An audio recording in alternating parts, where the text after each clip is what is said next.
Hi everyone. तो आज हम पढ़ने वाले हैं अपने विस्तास का first chapter the third level. तो एनसीईआरटी वाइज पढ़ने वाले हैं, तो फुल बोर्ड्स का बेस्ट एक्सप्लेनेशन है और चैनल को सब्सक्राइब कर दीजिएगा। तो चलिए स्टार्ट करते हैं अपना टाइम वेस्ट किए। तो the presidents of the New York central and the New York New Haven and Hartford railroads will swear on a stack of timetables that there are only two, but I say there are three because I have been on the third level of the Grand Central Station.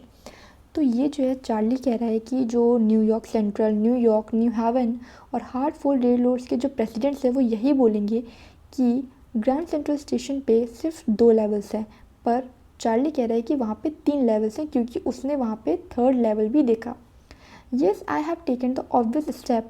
I talked to a psychiatrist friend of mine among others. तो उसने बोला हाँ, मैंने फिर उसके बाद एक obvious step लिया। मैंने अपने एक साइकेट्रिस्ट दोस्त से बात की। I told him about the third level at the Grand Central Station and he said it was a waking dream wish fulfillment. तो मैंने उसे बताया इस थर्ड लेवल के बारे में ग्रैंड सेंट्रल स्टेशन। तो उसने बोला कि ये एक वेकिंग ड्रीम विश फुलफिलमेंट है, यानी ये एक वहम टाइप्स का है। He said I was unhappy, यानी कि उसने उसके साइकेट्रिस्ट फ्रेंड ने, इसमें उसके साइकेट्रिस्ट फ्रेंड का नाम सैम है, तो सैम ने बोला कि वो अनहैप्पी था इसलिए उसे ये सारी चीज़ें एक्सपीरियंस हुई। That made my wife kind of mad but he explain that he meant the modern world is full of insecurity, fear, war, worry and all the rest of it and that I just want to escape. ये जब Sam बोलता है कि वो unhappy है तो ये उसकी वाइफ जो है परेशान हो जाती है। फिर उसके बाद सैम एक्सप्लेन करता है कि उसका मतलब है कि जो मॉडर्न वर्ल्ड है वो इनसिक्योरिटी, फियर, वॉर, वरी इन सारी चीज़ों से भरा हुआ है और जो चार्ली है वो उससे स्केप करना चाहता है, इसलिए उसे थर्ड लेवल एक्सपीरियंस हुआ। वेल, हु डजंट, मतलब कौन नहीं परेशान है उससे। Everybody I know wants to escape, सभी स्केप करना चाहते हैं, but they don't wander down into any third level at Grand Central station. पर वो सब तो ग्रैंड सेंट्रल स्टेशन के थर्ड लेवल पर नहीं पहुँचते। But that's the reason, he said, and my friends all agreed. Everything points to it, they claimed. My stamp collecting. उसके बाद क्या करते हैं वो चार्ली की और भी हैबिट्स की तरफ पॉइंट आउट करते हैं कि वो स्टैम्प कलेक्ट करता था। For example, that's a temporary refuge from reality. तो वो बोलता है कि तुम स्टैम्प कलेक्ट करते हो ताकि कुछ टाइम के लिए तुम उससे स्केप कर सको। Well may be, but my grand father did not need any refuse from reality. उसके बाद चार्ली कहता है कि ठीक है, पर मेरे ग्रैंडफादर भी जो है वो स्टैम्प कलेक्ट करते थे और उन्हें रियलिटी से स्केप नहीं चाहिए था, पर फिर भी वो स्टैम्प कलेक्ट करते थे। तो वो सारी चीज़ें मुझे मेरे ग्रैंडफादर से मिली हैं। फिर वो बोलता है कि प्रेसिडेंट रूजवेल्ट जो थे वो भी स्टैम्प कलेक्ट करते थे, तो क्या वो भी रियलिटी से स्केप करना चाहते थे। Anyway, here's what happened at Grand Central. उसके बाद चार्ली बताता है कि उस रात ग्रैंड सेंट्रल में क्या हुआ। One night last summer I work late at the office, यानी कि एक रात पिछली गर्मी में उसने जो है ऑफिस में काफ़ी देर तक काम किया।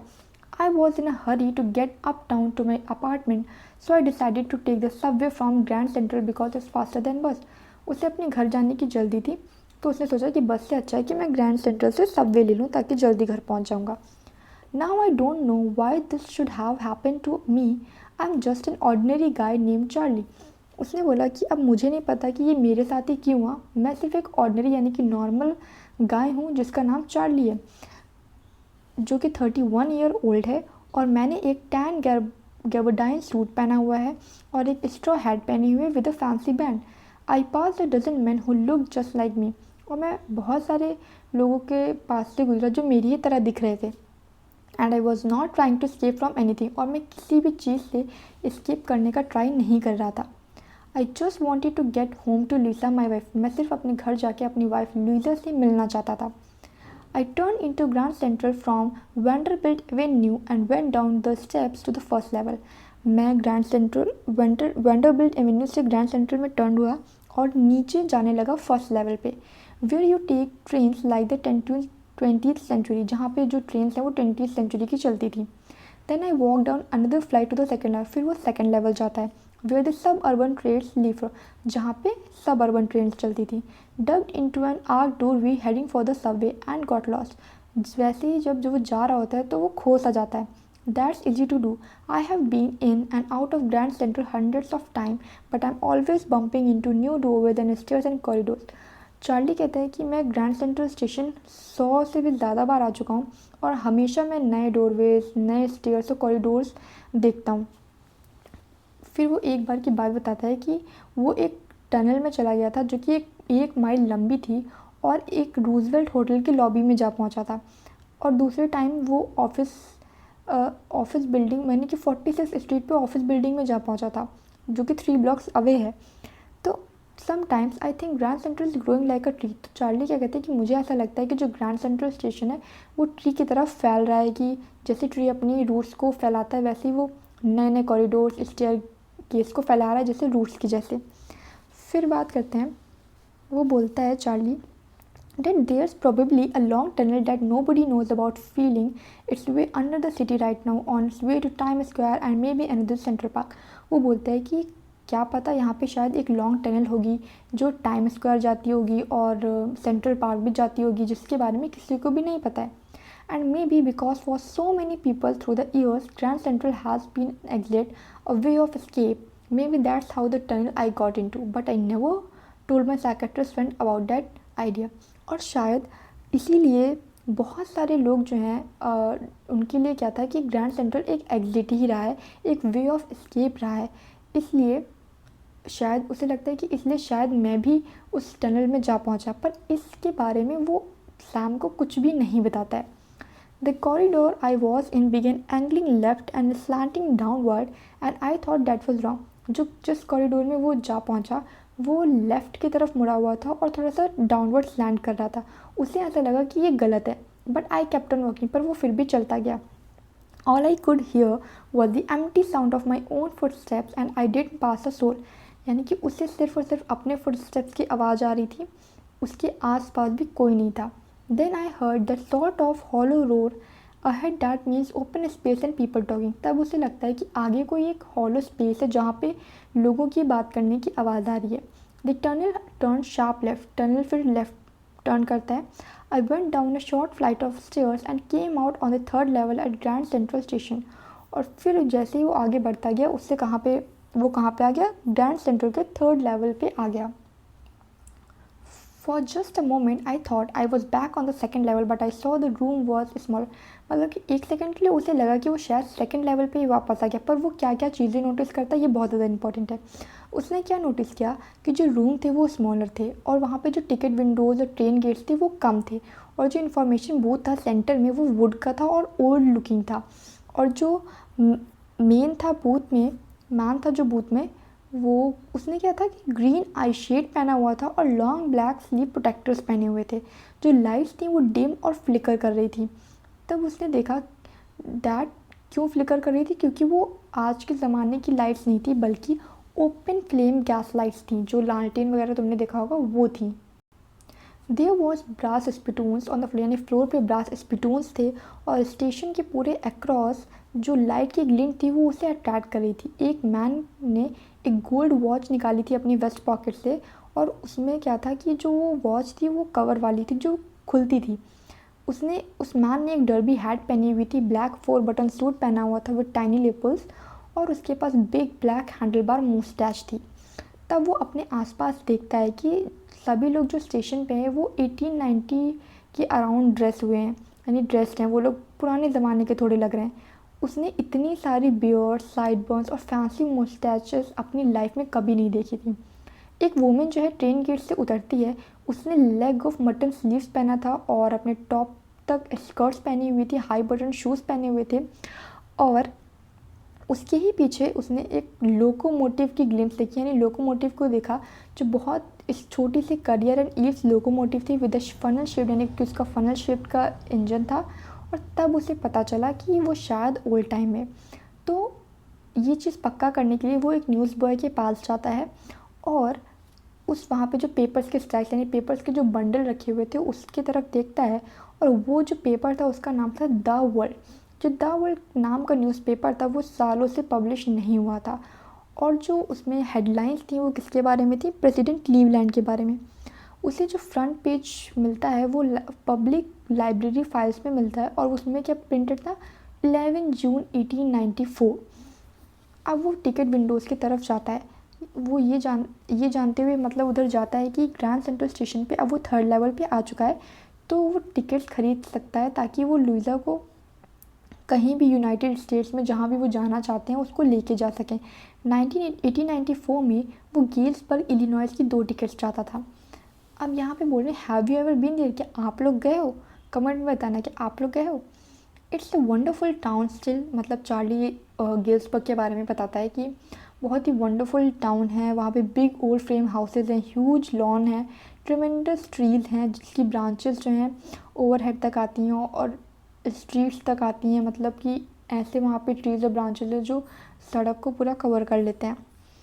और 1894 में जो समर इवनिंग्स थी वो बहुत लंबी होती थी, पीपल अपने लॉन्स के बाहर बैठते थे, मेन जो थे वो सिगार्स फूकते थे और चुपचाप बातें करते थे, वोमेन जो है वो पाम लीव से उन्हें हवा करती थी और फायर फ्लाइज ऑल अराउंड, यानी कि आग जला के वो लोग मस्त मस्ती करते थे। To be back there with the first world war, यानी कि जिस टाइम पे चार्ली है उससे फर्स्ट वर्ल्ड वॉर अभी 20 ईयर्स पहले है और जो वर्ल्ड वॉर 2 है वो 40 ईयर्स फ्यूचर में है, और उसे 2 टिकट्स चाहिए थे गेल्सबर्ग की।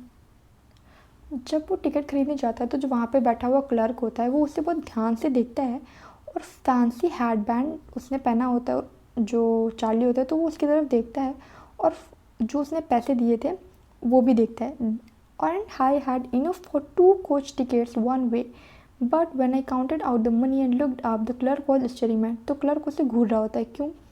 ही नॉटेड एट द बिल्स, क्या बोलते हैं, that at money mister, he said, उसने बोला कि ये पैसा नहीं है मिस्टर, और अगर आप मुझे बेवकूफ़ बनाने की कोशिश कर रहे हो तो आप ज़्यादा दूर नहीं जाने वाले हो।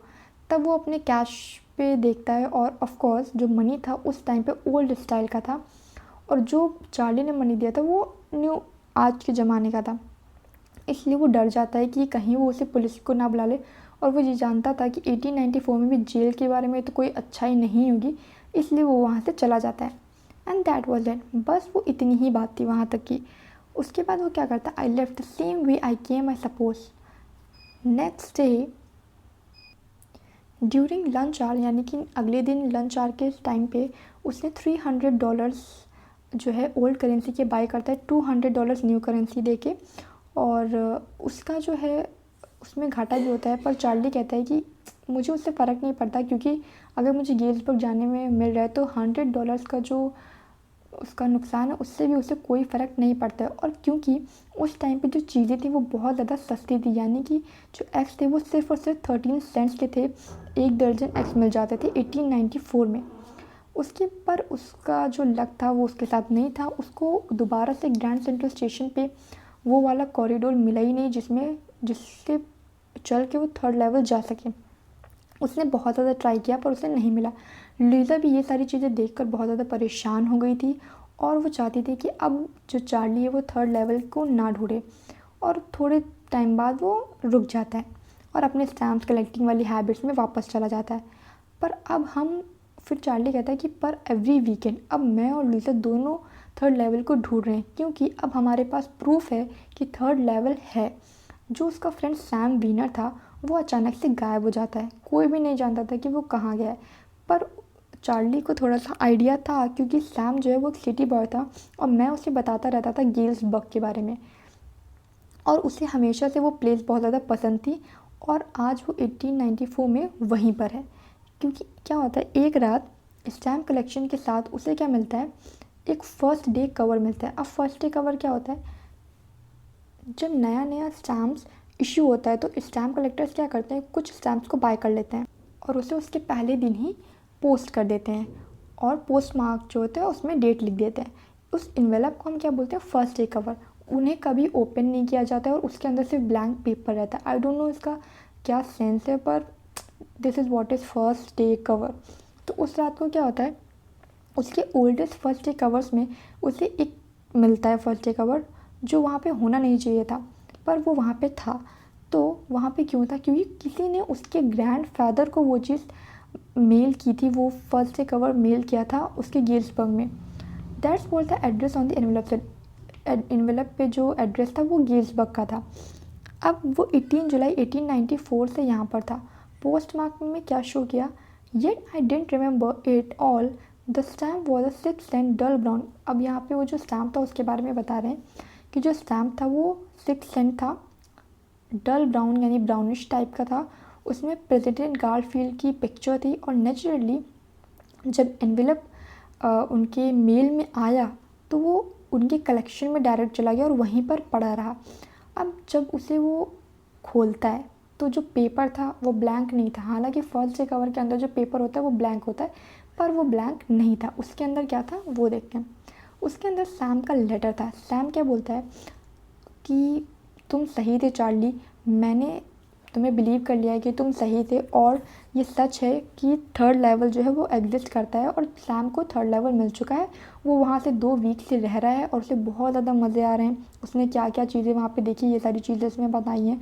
और वो बोलता है कि आज मुझे लेमिनेट का भी इन्विटेशन है, तो तुम लोग भी थर्ड लेवल को देखना बंद मत करना, उसे ढूंढते रहना, क्योंकि अगर बहुत मेहनत के बाद भी तुम्हें थर्ड लेवल मिल जाता है तो वो वर्थ इट है, उस मुझे बिलीव करो। तो ये लेटर वो देखते हैं और नोट में क्या किसका साइन था, सैम का। स्टैम्प और कॉइन स्टोर में वो जाता है और उसे पता चलता है कि सैम ने $800 की ओल्ड करेंसी बाई की है, that ought to set him in a nice little hay feed in green business. फिर चार्ली कहता है कि इतने पैसों का तो उसने एक ग्रीन बिजनेस स्टार्ट कर लिया होगा, क्योंकि वो हमेशा से ही ग्रीन बिजनेस स्टार्ट करना चाहता था। और गेल्सबर्ग इलिनॉइस में 1894 में उसको साइकेट्रिस्ट की तो वैसे भी किसी की उस टाइम पे ज़रूरत ही नहीं होगी। फिर वो बोलता है कि सैम वॉज माई साइकेट्रिस्ट, यानी कि जो सैम था वो उसका साइकेट्रिस्ट था। हालांकि इसमें लास्ट में बताया गया, बट मैंने पहले ही आपको बता दिया था कि जो साइकेट्रिस्ट है उसमें इसका नाम सैम है। तो ये था इसका थर्ड लेवल चैप्टर। और वीडियो पसंद आई हो तो लाइक करिएगा, चैनल को सब्सक्राइब करिएगा। मिलते हैं नेक्स्ट वीडियो।